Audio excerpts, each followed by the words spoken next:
You're listening to Who Said, a cardiology board review series. No fluff, just facts. This episode is about pulmonary hypertension. We'll go over some definitions, the 5 groups of pulmonary hypertension as defined by the WHO, and imaging findings of pulmonary hypertension. Starting with definitions. Pulmonary artery pressure of 20 millimeters of mercury on right heart catheterization is the cutoff for diagnosing pulmonary hypertension. A pulmonary capillary wedge pressure of 15 millimeters of mercury is the cutoff for post-capillary pulmonary hypertension. If the wedge is more than 15, then it is post-capillary hypertension, meaning the cause of the pulmonary hypertension is pulmonary venous instead of pulmonary arterial hypertension. This is usually from left heart failure. 80% of HFpEF has elevated pulmonary artery systolic pressure.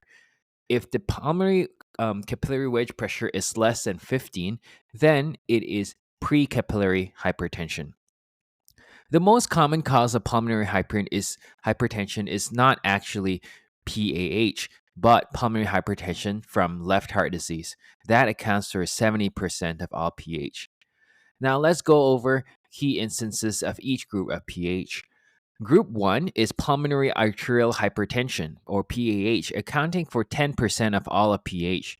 This includes idiopathic PAH or IPH that is from an unknown cause, common in younger individuals, heritable PH, which involves mutations in genes such as BMPR2, ALK1, and others, drug and toxin-induced PAH, which is linked to appetite suppressants such as fenfluramine or recreational drugs such as methamphetamines, and connective tissue disease-associated PAH, common in systemic sclerosis, scleroderma, lupus, or rheumatoid arthritis. Then you also have HIV-associated PAH and congenital heart disease-associated PAH. Examples include Eisenmenger syndrome, long-standing left-to-right shunt leading to PH, which can be found in a number of congenital conditions, which we'll talk about in the congenital section. Lastly, for group 1, you also have portal hypertension-associated PAH that can occur in cirrhosis and liver disease. Next, we have group 2 pulmonary hypertension, which is due to left heart disease. This accounts for 70% of all PH. Heart failure with preserved ejection fraction is a common cause in older adults with diastolic dysfunction, and heart failure with reduced ejection fraction is typically due to systolic dysfunction. You can also have valvular heart disease, such as heart failure that's related to mitral valve stenosis or aortic valve regurgitation, causing left heart disease, causing pulmonary hypertension. Then you also have left ventricular outflow obstruction from conditions such as hypertrophic cardiomyopathy, especially if there's an obstruction component, more than 30 millimeters of mercury. Next, we have group 3 pulmonary hypertension, which is PH due to lung disease and or hypoxia. This accounts for 10% of all PH. This includes COPD, long-standing chronic obstructive pulmonary disease can lead to pulmonary hypertension, ILD, interstitial lung disease, including pulmonary fibrosis, is a common example, obstructive sleep apnea, hypoxia from sleep apnea may contribute to PH, chronic high-altitude exposure, as well as alveolar hypoventilation disorders from conditions such as obesity hypoventilation syndrome. Next, we have group 4, pulmonary hypertension due to chronic thromboembolic pulmonary hypertension, or CTEPH. That makes up 5% of all PH. You can either have this from chronic thromboembolic disease, pulmonary emboli that do not resolve and leads to CTEPH and subsequent PH, or recurrent pulmonary embolism, multiple chronic PEs that lead to vascular obstruction and remodeling.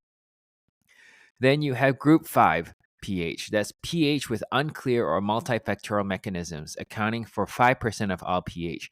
This could be from sarcoidosis, that's granulomatous inflammation that can lead to pulmonary hypertension, hemolytic anemia, conditions such as sickle cell disease, chronic kidney disease, especially patients on long-term dialysis, metabolic disorders such as glycogen storage disease, and tumor obstruction.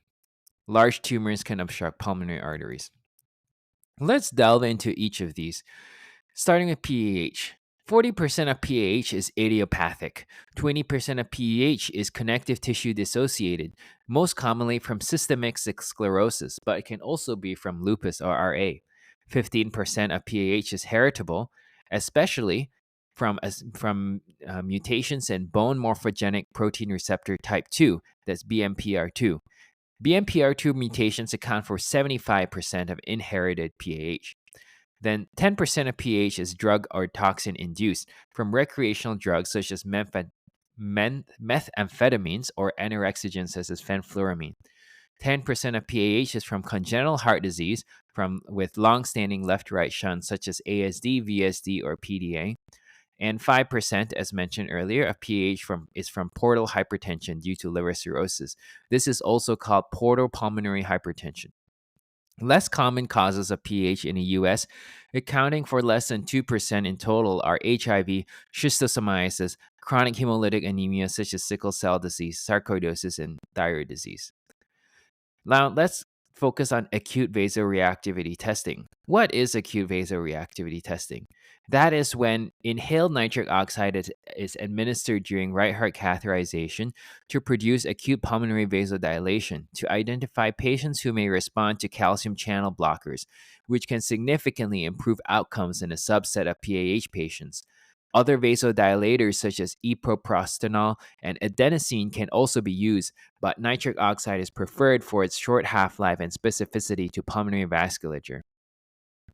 A positive response, meaning vasoreactive PAH, is defined as a reduction in the mean pulmonary arterial pressure, or MPAP, by at least 10 millimeters of mercury, resulting in an absolute MPAP that is less than 40 millimeters of mercury.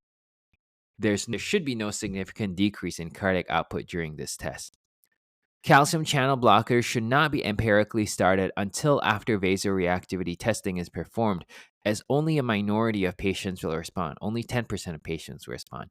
Patients who do respond and are maintained on high-dose calcium channel blockers have an excellent rate of survival.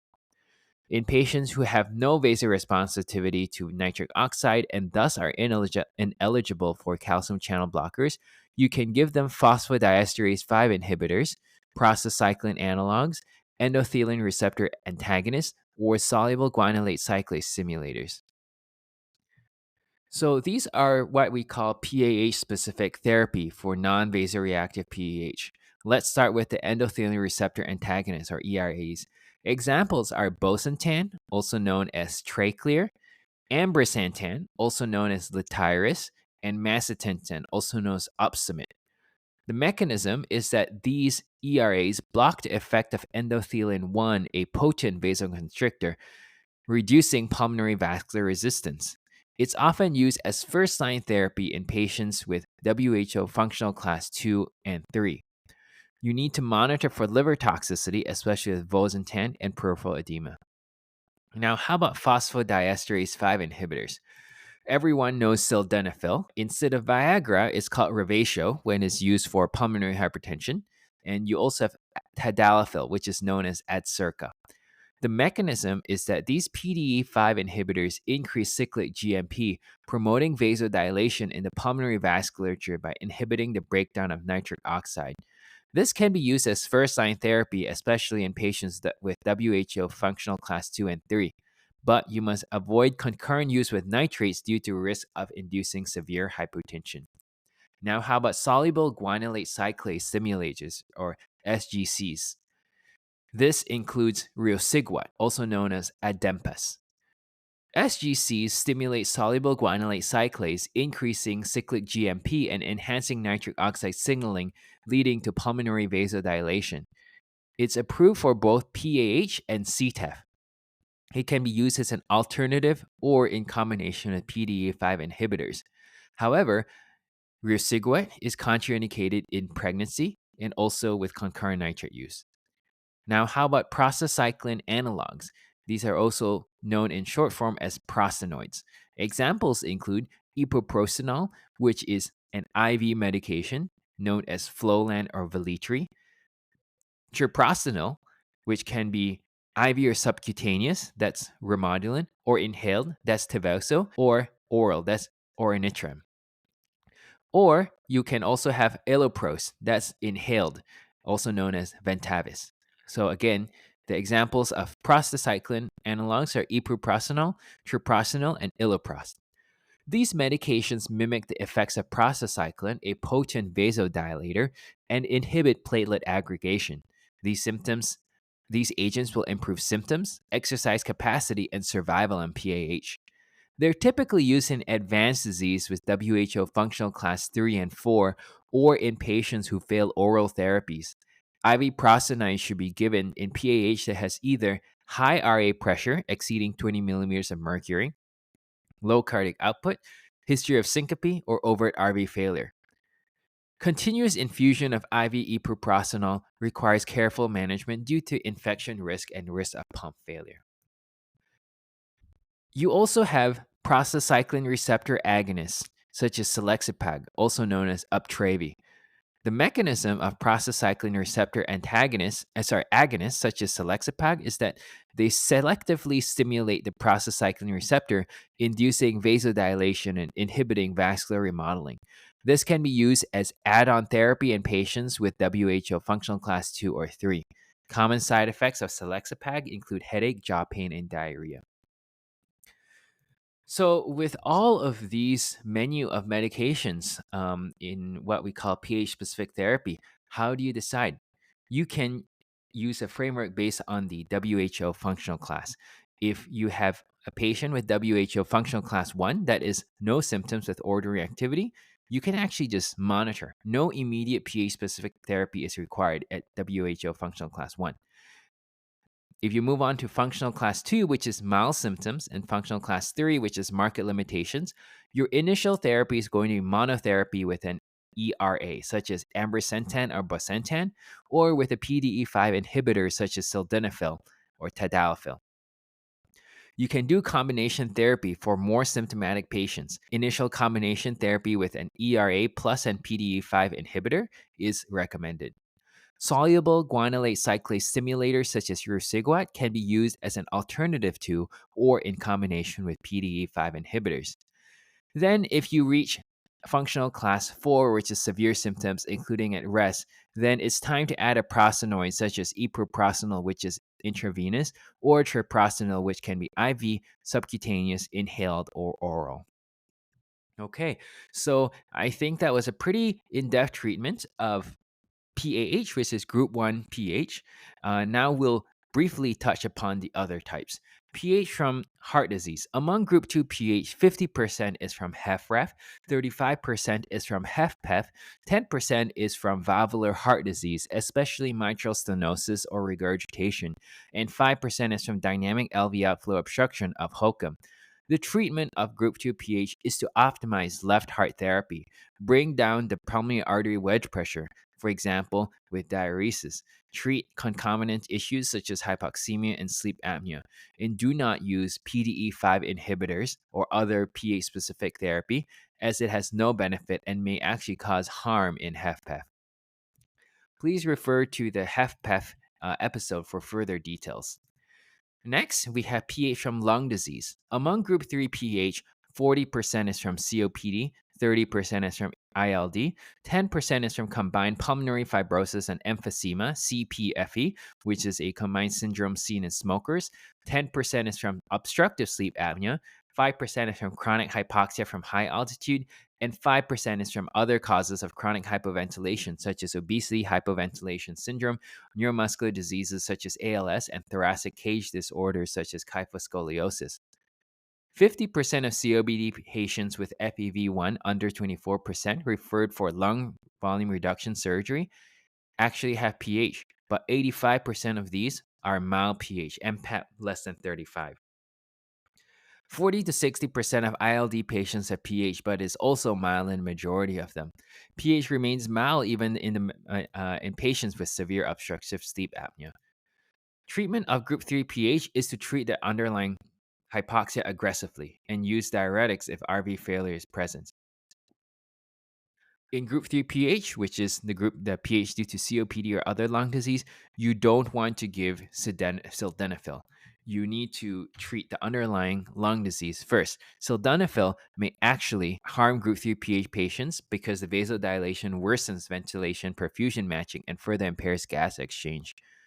Don't use oral or parenteral pH specific therapy for board purposes, but there is actually a new study called INCREASE where inhaled treprostinil for pH improved 6-minute walk time. 6-minute walk distance, decrease NT-proBNP and reduce clinical worsening events. So that may change in the near future. Now, let's talk about CTEPH, which needs a bit more in depth of a treatment.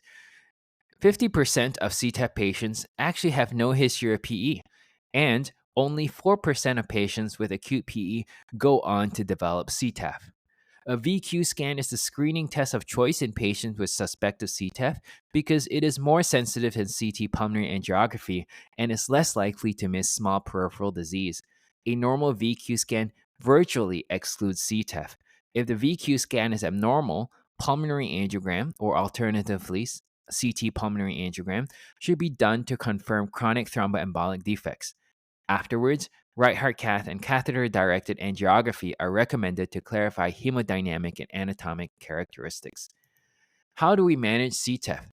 There is PEA, also known as pulmonary endarterectomy, BPA, which refers to balloon pulmonary angioplasty, SCG stimulators, such as receptor, and anticoagulation. So let's start with PEA. Pulmonary endarterectomy is a surgery that is the gold standard treatment for CTEPH. It's the only one that offers a potential cure.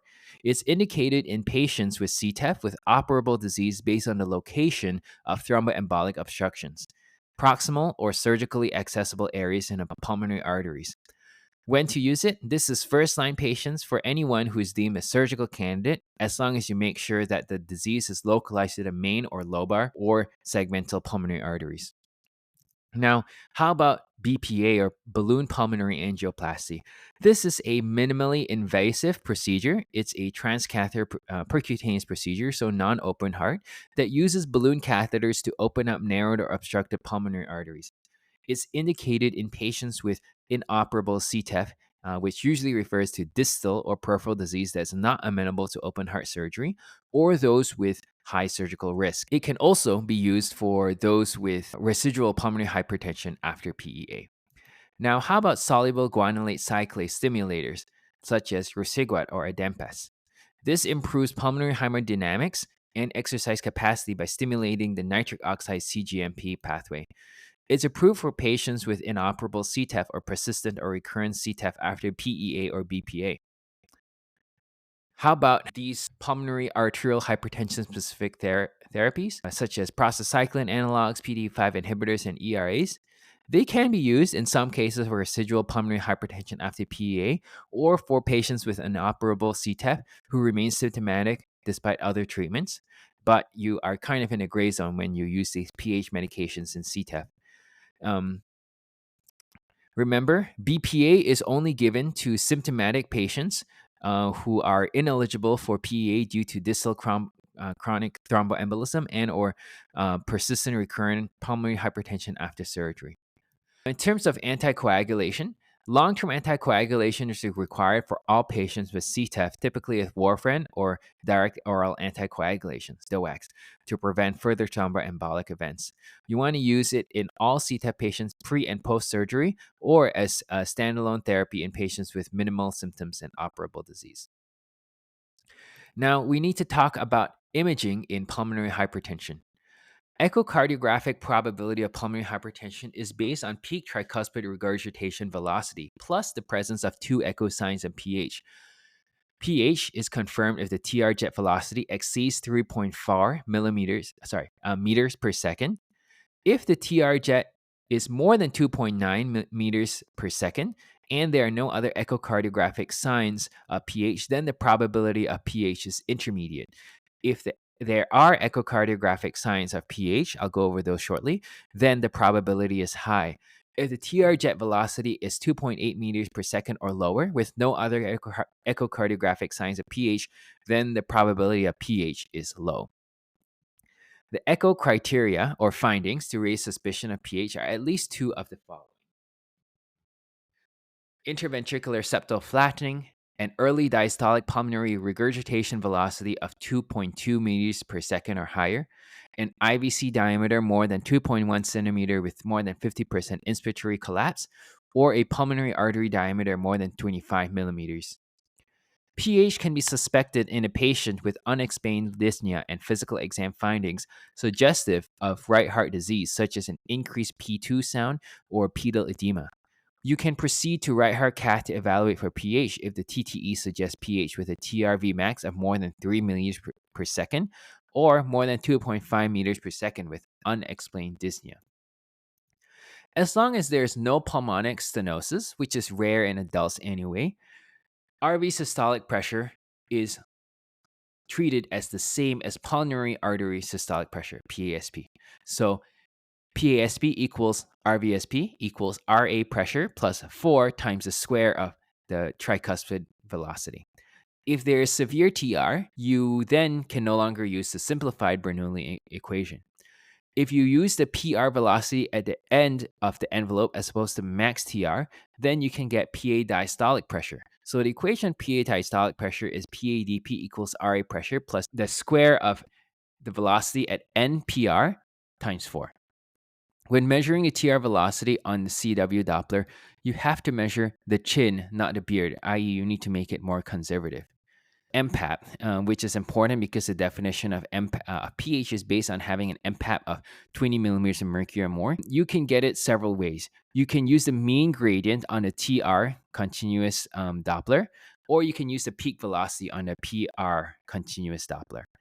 Using the mean gradient on a CW Doppler, MPAP equals RA pressure plus mean, the delta of the RV pressure minus the RA pressure.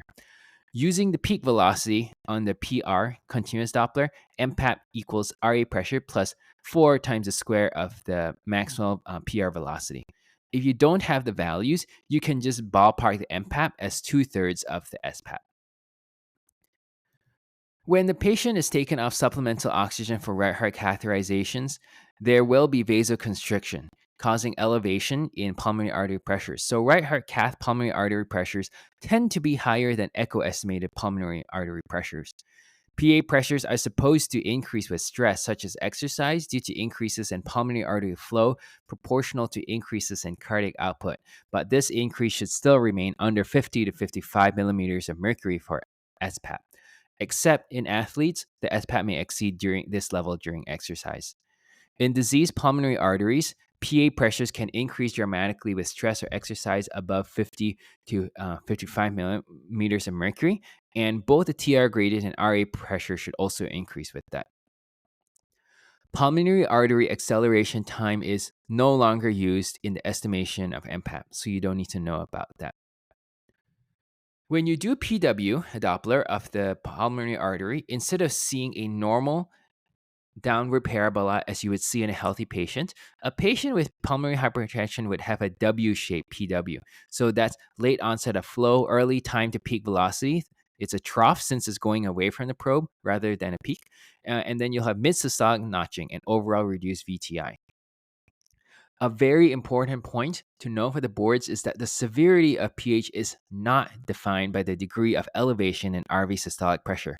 In fact, sometimes RV systolic pressure going upwards is a sign of improving RV function with treatment. Once you have pH, the degree of PA pressure elevation actually has little correlation with prognosis because after a certain point, the PA pressure curve starts dropping off. PH disease severity and prognosis is instead determined by the size and dysfunction of the right heart, using measures such as TAPSE, RV systolic strain, RV cardiac output, and RIMP. PH disease severity and prognosis can also be predicted by measures such as PA capacitance, pulmonary vascular resistance, RA pressure exceeding 20 millimeters of mercury, cardiac index less than 2.0, presence of pericardial effusion, high BNP level, 6-minute walk distance less than 300, and peak VO2 less than 10.4 mils per kg per min. As pH progresses, the RV takes on more of an LV shape and the RA takes on more of an LA shape. Decreasing LV size is a bad prognostic sign in pH as the RV is taking over and the septum shifts to the left. PH patients do not die intrinsically of the PH, but by the failure of the RV to compensate for the PH. The presence and severity of a pericardial effusion is actually a strong predictor of mortality in PH patients. In healthy patients, there is a modest daily production, approximately 30 milliliters, barely visible on echo, of pericardial fluid as a product of ultrafiltration that turns over daily via lymphatics into the SVC. In patients with pulmonary hypertension, because of the high venous pressure, there's constantly elevated hydrostatic and colloidal-osmotic force, forcing fluid into the pericardial space, disproportionate to what can be resorbed through the lymphatic system. So, if you see a visible pericardial effusion in a patient with PH, it reflects the chronicity of the high venous pressure. Interestingly, the frequency of cardiac tamponade is low. If you see LV diastolic dysfunction in a patient with PH, it may not be intrinsic LV diastolic dysfunction. It may just be that the left heart is underfilling due to the small LV relative to the RV and due to reduced RV cardiac output. So if you see LV diastolic dysfunction in the setting of bad RV function in PH, you should not necessarily conclude that a PH is due to LV diastolic dysfunction. On echo, you can't tell which pH group it is, but you still need to be able to tell if it is post-capillary, which is pulmonary venous hypertension from the left heart, group 2, or pre-capillary pH, which can be PH, parenchymal lung disease, or CTEPH, which are groups 1, 3, and 4, respectively. If the LVEF is less than 25%, or if there is severe mitral valve or aortic valve disease, then chances are it is very likely to be caused by the patient, the cause of the patient's pH, thus making it post-capillary pulmonary hypertension. But what about in preserved EF? How do you distinguish between pre-capillary pH, such as PAH, parenchymal lung disease, CTEPH, from HFpEF-related pH on echo? Well, pre-capillary pH should have a normal LA size and LV mass, while both would be increased in HFpEF-related pH. HFpEF would have increased LA size and increased LV mass. So that's one difference. In pre-capillary pH, the RA should have grown much larger than the LA, and the interatrial septum bows to the left. But in HFpEF-related pH, the LA is larger than the RA, and the interatrial septum bows to the right. In pre-capillary pH, the mitral inflow will show delayed relaxation, whereas in HFpEF-related pH, there will be a restrictive mitral inflow pattern. Lateral E prime should remain normal in pre-capillary pH since there is no intrinsic restrictive cardiomyopathy, whereas lateral E prime will be reduced in HFpEF-related pH as part of restrictive cardiomyopathy. That's all for pulmonary hypertension. This podcast is intended for qualified healthcare professionals and is designed for training purposes only. These materials should not be used for direct patient care or as a substitute for independent clinical judgment. For more educational content or to submit suggestions, visit www.rehu.com/meded.